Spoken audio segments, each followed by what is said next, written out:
দিন 2 দিন 4 দিন আলোচনা হবে, কথাবার্তা হবে, দাপাদাপি হবে, তারপর সব ঠান্ডা। গঙ্গায় যেরকম জোয়ার আসলে জলগুলো কেমন উথাল পাথাল করে, আর যখন ভাটা হয়ে যায় জলটার নিচে নেমে যায়, আস্তে আস্তে দেখবে ঠান্ডা হয়ে যায়। কিন্তু যে হারালো, যেই মায়ের কোল খালি হলো, যে হারালো, তার কি হবে? তোমরা ঠিক বুঝতে পেরেছো আজকে আমি কি নিয়ে আলোচনা করতে যাচ্ছি, আজকে কি বলতে চাইছি। তোমরা অবশ্যই বুঝতে পেরেছো বন্ধুরা। তোমরা সবাই কেমন আছো? আমি মোটামুটি ভালো আছি। আর ভালো আছি কি, মানে যেসব চারিদিকে দেখছি শুনছি, মানে এখন ভাবছি যে মেয়ে হয়ে জন্মে কতটা ভয়ে ভয়ে চলতে হয়। বুঝতে পেরেছো কী নিয়ে নিশ্চয়ই আলোচনা করতে চাইছি আমি, নিশ্চয়ই বুঝেছো।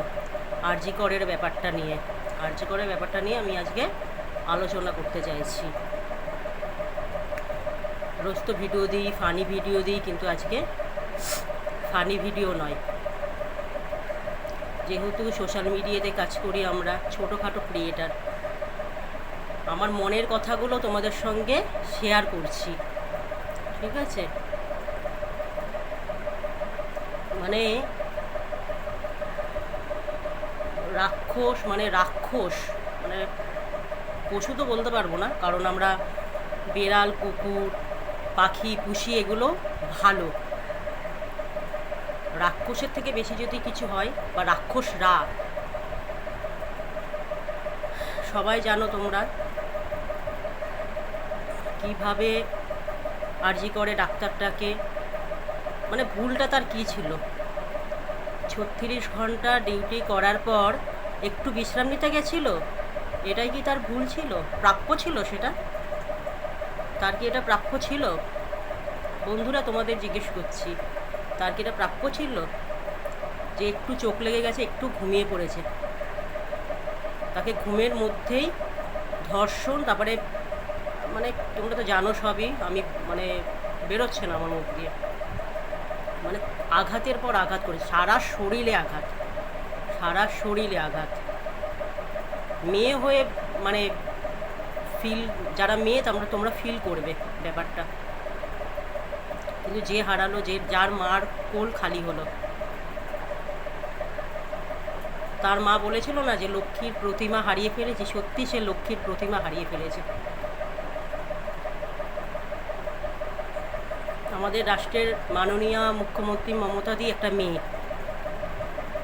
মেয়েদের কোনো নিরাপত্তা আছে কি? আমরা সেফ আদেও?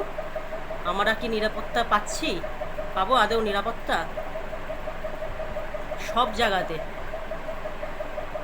বাসে, ট্রামে, কলেজে, অন্ধকারের অলিতে গলিতে, সব জায়গাতে একটা না একটা রাক্ষস ঠিকই থাকবে। আর সবচেয়ে বড় ব্যাপার, আমার আশ্চর্য লাগে, মানে এদের ভেড়া বলবো না পাঠা বলবো, মানে সবাইকে বলছি না, না এদের তো আদৌ আমরা সত্যি ঠিক করতে পারবো না, মস্তিষ্কে এদের ঢুকে আছে। যারা বলে না, অনেক মেয়েও আছে, অনেক পুরুষও আছে, আমি শুনেছি নিজে গানে, এগুলোও শুনেছি, জানি যে ছোটোখাটো ড্রেস পরলে নাকি, বাজে ড্রেস পরলে নাকি, ছোটোখাটো ড্রেস পরলে, টাইট গেঞ্জি, টাইট জিন্স পরলে নাকি ছেলেরা, মানে কি বলবো, ছেলেদের শরীর গরম হয়ে যায়।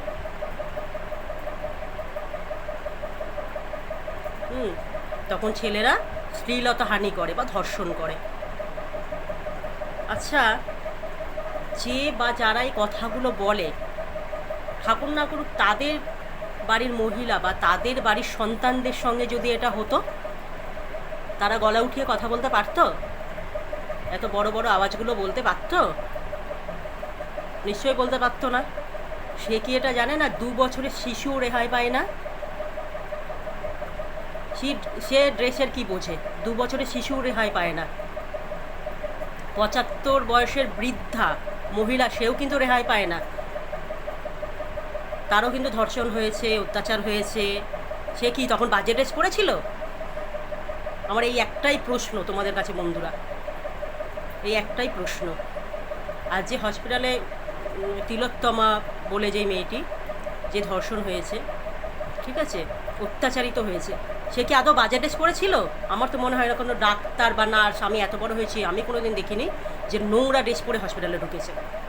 আমার চোখে এটা দেখা নেই বন্ধুরা। সে কি নোংরা ড্রেস পরেছিল আদেও সেদিনকে? নিশ্চয়ই পরেছিল না। আর যারা ফ্যাশন শো করে, মডেলিং করে, তারা কি খালি বোরখা পরেই করবে?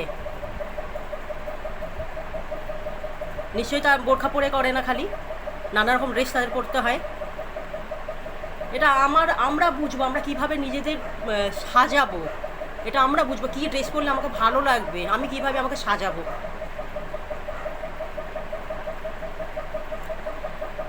একটা কুকুর পর্যন্ত রেহাই পায় না, একটা পশু, একটা কুকুর, একটা ছাগলও পর্যন্ত রেহাই পায় না। যারা রাক্ষস আছে বা রাক্ষসরা, তাদের চোখের গালতি এটা। তাই এই কথাগুলো না প্লিজ দিদিভাই বা দাদাভাই এগুলো বলবে না কখনো যে ইস ও তো ড্রেসটা বাজে পড়েছে তাই ধর্ষণ হয়ে গেছে, তাই রেপ হয়ে গেছে। এই কথাটা কখনো তুলো না, এই কথাটা বলো না। যারা বলছো ভগবান কোনোদিন না করুক তাদের, তোমাদের বাড়ির মহিলা বা সন্তানদের এরকম হয়, কখনো এই কথাগুলো বলো না। আমার আজকে আর কিছুই বলার নেই বন্ধুরা। তোমরা ভাবছো ভিডিওতে আমার ভিউজ হবে, একদমই নয়, ঠিক আছে। আমার কথাগুলো তোমাদেরকে শেয়ার করলাম জাস্ট। তোমাদের কি বক্তব্য আছে, ঠিক আছে, সেটা আমার কমেন্ট বক্সে অবশ্যই তোমরা জানাও, তোমাদের কে কী বক্তব্য আছে।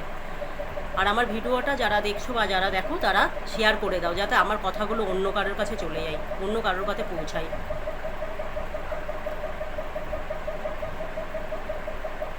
আর আমি ভগবানের কাছে এইটুকুনি প্রার্থনা করি, ঠিক আছে, যে বা যারা এত বড় ঘৃণনা কাজ করেছে তাদের যেন ফাঁসির থেকেও চরম শাস্তি যদি হয়ে থাকে সেটা হয়, ফাঁসির থেকেও চরম শাস্তি যেন হয়ে থাকে।